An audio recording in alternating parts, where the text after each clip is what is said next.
Puppies play!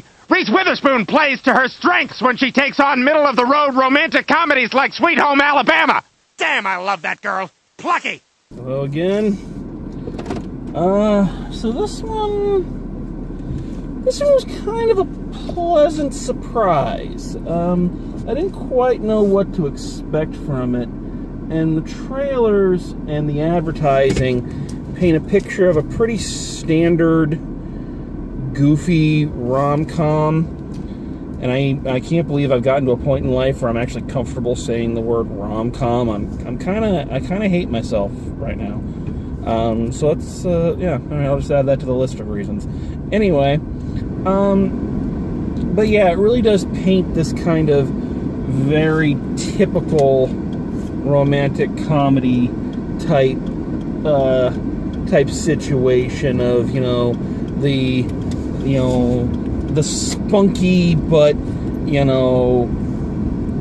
competent newly divorced or newly separated who just is so, oh golly, she's so charmingly befuddled. And she meets younger guys and has an affair with the younger guy, and it revigorates her, and but then her mean husband comes back, and it's a challenge between the young guy and the older guy, who's gonna win her heart, and blah blah blah. And the movie, while it has those elements in it, that's not it. That's not the film.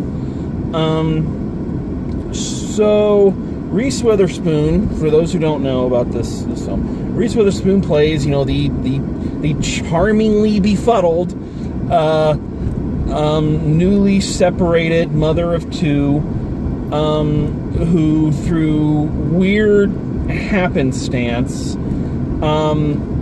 suddenly these three guys who are in LA to try to sell a movie, because of course a movie takes place in LA, what else are they going to be doing with their lives,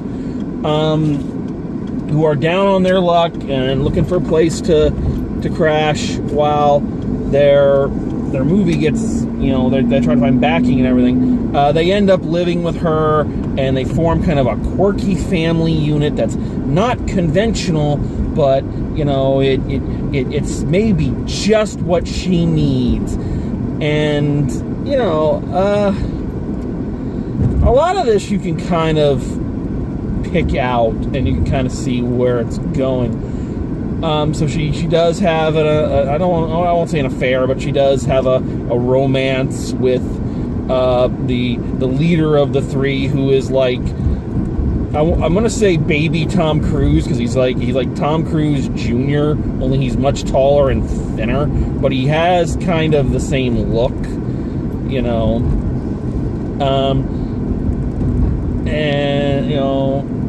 and yeah, it's but what makes this film good, and I say good because I'm not going to say it's great. I think one, as you can probably tell from my description here, the plot is kind of standard romantic comedy fare. I mean, of course, she's not just any newly separated woman. No, she's the daughter of some fabulously famous film director. So of course it can't just be a regular person. She's got to have enough money to live in this fabulous house, and she has the money to try to figure out what she wants to do with her life at 40, so standard movie fare. And the three guys are your standard, wide-eyed, wunderkind, filmmakers who of course have made a short film that, no one else has ever made anything like it, and it's raw, but those evil Hollywood people are going to take their idea and change it and do horrible, horrible things because they're just mean and overly, megalomaniacal movie types, and wahaha, will ruin your dream. We want to take your heartfelt movie, which they never really say what their movie's about, and we want it to be an action film, like a heist, because that's what Hollywood people do, obviously. So in the standard cliches are there, and what doesn't help is that everyone in this movie,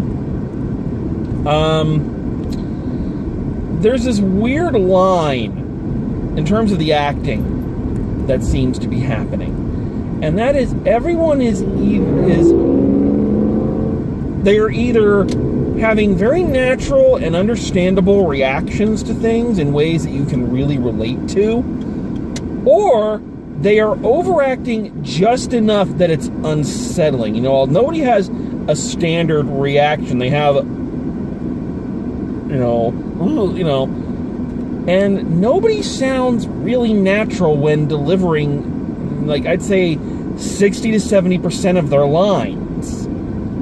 They don't feel like they're having an actual conversation or listening to the other person they're on screen with.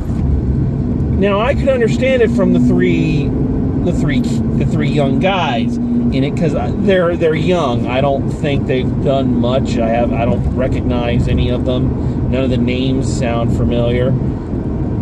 But Reese Witherspoon, she should know better, right? I don't know if she's just trying to match them, or if I'm being honest, you watch a lot of her films and she does that too. But then every now and then there's a really naturally delivered line, or a reaction is done very well, and you're like, okay, I'm now invested for like a quarter of a second, and then everybody starts overacting again, and it's weird. I think I wish we could go back and to a time where the acting in films could be a little bit more natural, especially these romantic comedies. I don't even know if you can call this a romantic comedy, really. I don't know if it really qualifies. Anyway, I'm off on several tangents here. So anyway, what makes this movie over the line of good, so that I think when the lights came up, I could admit to myself I enjoyed the film, is that it doesn't end. I'm going to spoil things here, so if you want to see the movie, it's good. It's good enough. You can check it out. It's got a recommendation. So spoiler alerts then.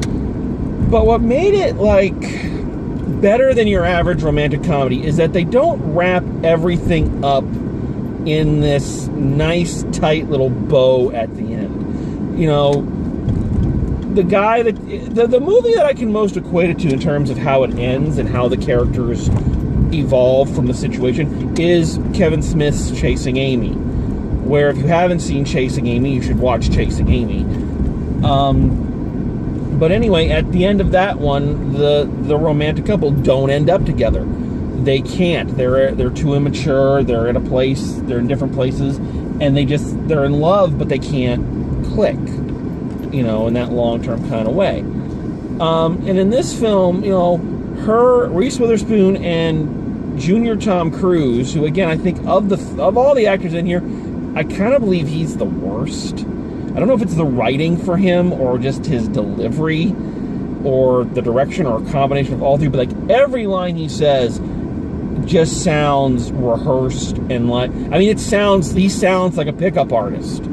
Even at the moments when he's not supposed to sound like a pickup artist, when he's supposed to be having an honest line, he sounds really overly rehearsed.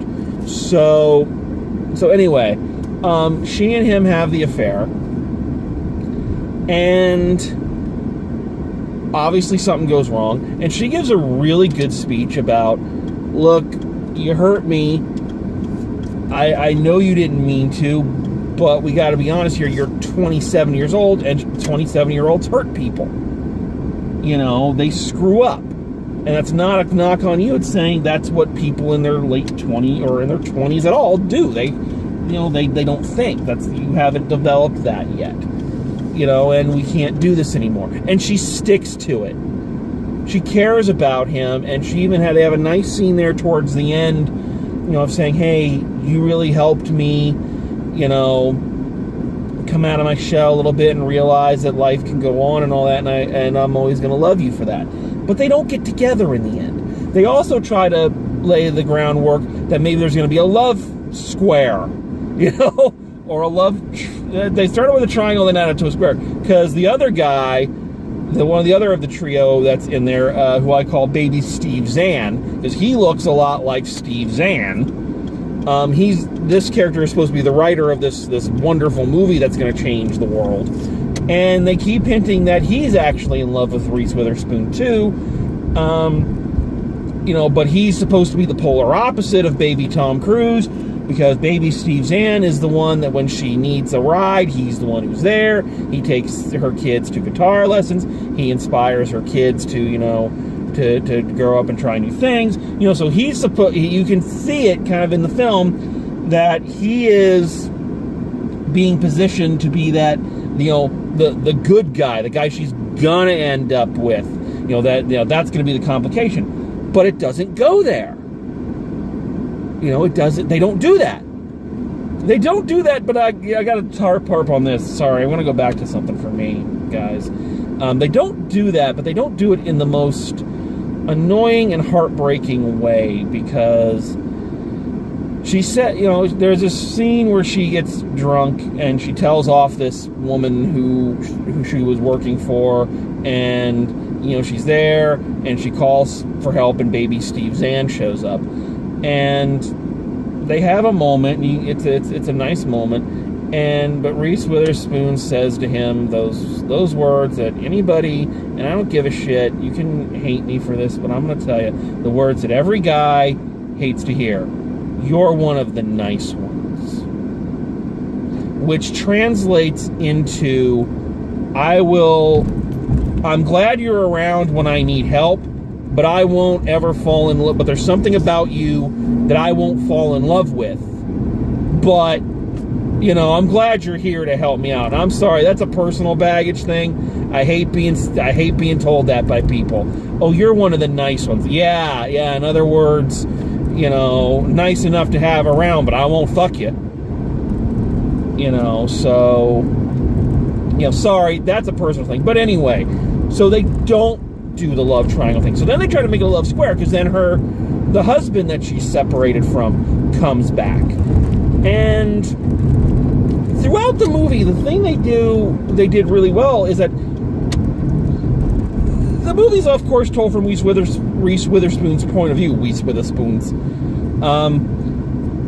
So of course she's looked to be the wronged party in the divorce. But they never make her ex-husband or soon-to-be ex-husband out to be a demon or some terrible guy. We're told that he does all this, but we don't see that. We see that he's a guy who kind of knows he made mistakes. They never say he cheated on her, but they hint at it a little bit, but they kind of hint that he enjoyed the party life more than being married. But anyway, you see that this is a guy who realizes he made a mistake and is now trying to put it together, and it's a little too late. So you have sympathy for him as well. He's not an ass. They don't make him the typical ex-husband. So anyway, they bring him back, and you think that there's going to be this big feud, and maybe she's going to go back with him. She doesn't get back together with him. In other words, what makes this a very interesting film, and why I can't really call it a romantic comedy, is because they make the bold choice that she doesn't end up with anyone. It makes the very strong statement, without having to come out and say it, not having to give her a soapbox speech, that she doesn't need romance or a man to have a happy life and to be happy with her life. She has men in her life. I love it. I really do love at the end, and this is what kind of, when the lights came up, what made me go, that was good. Just kind of with a is that at the end, it's this thing of they're having dinner, and her ex-husband's there, the three guys are there, her mother, who's played by Candice Bergen, who's the only consistent actor in the thing, and the kids are there, and they're all having dinner and laughing, and you see that she's kind of created this larger family around herself. She's not with any of them. They don't even really give you any answers as to if she's gonna get with any of them. That's not the point of the movie. The point of the movie is that through interacting with each other and through having being with one another, they've all become better people. And maybe it doesn't end the way a romantic movie's supposed to end, but they're better for it. And that the relationship is not the be-all and end-all of existence. And I think that was a really unique and good choice. So I think this movie has its strong points. I also think it has its downsides. I mentioned the acting. The acting is inconsistent all the way across the board, with Candice Bergen being the only exception to that. She seems so natural, like, yeah, she's phenomenal. But everyone else is very inconsistent, and like I say, either playing it not straight enough. It's like, totally it shifts a lot. And the child actors in this, because of course Reese Witherspoon has two plucky, precocious daughters. They're kind of side to side. They say some cute things, but especially the little one, they say the cute things with the obvious signs that someone is sitting there across the camera at them going, say it like this, so there's never a feeling like any of the lines don't sound like children, and they're not delivered like children. The script is a bit overwritten in terms of some of the dialogue. I also have to say this is again a personal thing for me. I always hate I don't mind movies about making movies. I don't mind that. But what I always hate is in these movies about making movies is that they always have those idealistic young filmmakers who, of course, are geniuses and, the best at, they made the short film that's going to change the world.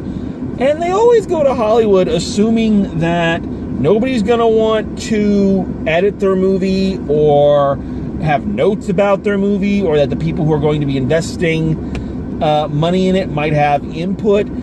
Folks, I can tell you this from my limited knowledge of film history. The only time in my knowledge that a studio gave unlimited creative control to a wunderkind young director was when RKO did it with Orson Welles, and he made Citizen Kane. Now, long term, we consider that the greatest movie ever made. Yes, short term, it was a financial and public relations disaster for the studio.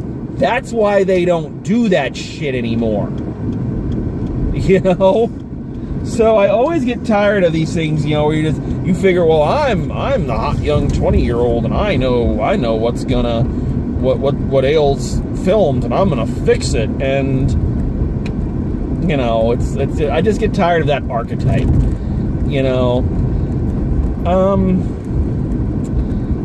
So the big problem for me in this is the acting. I think the acting is very, I don't know, the word sleazy comes up. I don't know why. Something, again, because every line they say sounds so rehearsed. So even when they're paying Reese Witherspoon these compliments and they're trying to be natural, it sounds like they're feeding her lines. The one, baby Tom Cruise, like I said, every line he says, he sounds like a pickup artist. And in the early going of the film, he's trying to get her in bed. So even when he's saying, I am embarrassed, and he's trying to be a genuine person, he still sounds like he doesn't believe anything he's saying. He's just saying because he thinks that's what she wants to hear. Now, that being said, if I said there was no good acting in this movie, I'd be lying. Kind of like, ironically, kind of like with Wind River a few reviews ago.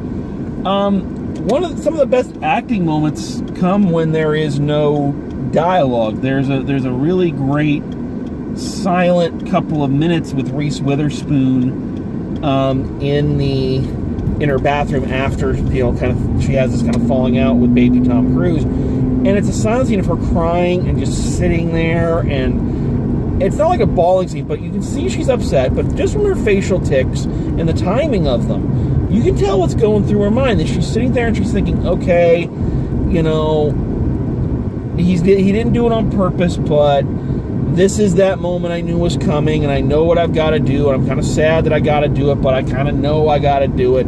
It's kind of her growing up moment, and it's a really well done piece of acting. I mean, that's the moment when you're like, oh, that's why she has an Oscar. You know, because the rest of the movie you're not quite sure. You're kind of like, really? She's got an Oscar? And I like Reese Witherspoon. I adore Reese Witherspoon. I keep calling her Reese Witherspoon. But watching it, there's just so many points where you're like, why do you have an Oscar? And then that moment happens, you're like, oh yeah, that's freaking why. So, on the whole, this one's a mixed bag. But I think it's a mixed bag with enough M&Ms mixed into it, enough good parts, that the nasty part of the party mix doesn't taste as bitter and doesn't taste as bad. So, I think if you're looking for kind of an old-fashioned movie, this would be a good one. You know, you're looking for something for date night. I think this is not a bad film. I think there's way worse films you could see. Like I said, the big thing for me is that I like that it had the emotional maturity to say, you know, this does not have to end with her falling in love with one another. This does not have to end with someone being in a relationship. This can end with us forming new and different types of relationships that are just as valid, but don't get told a lot in film. So yeah, I'm glad I saw it, and I think I could say that there's enough in here that I might be one I might want to watch again, just for some of the more charming moments. It's not as good as Everybody Loves Somebody that came out earlier this year that I was really impressed with.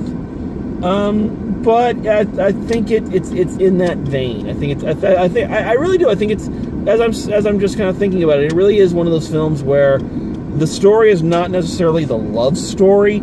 It's the person growing up and, you know, moving on or becoming better because of the people in their lives. And I think that's a good message. So yeah, pretty good one. Not perfect. I think if this one may end up on the meh list for the year. But I know worse ways to spend a Friday night. So anyway, hope you enjoyed this. I'll be back later. So until next time, drive safe, and I will see you at the movies.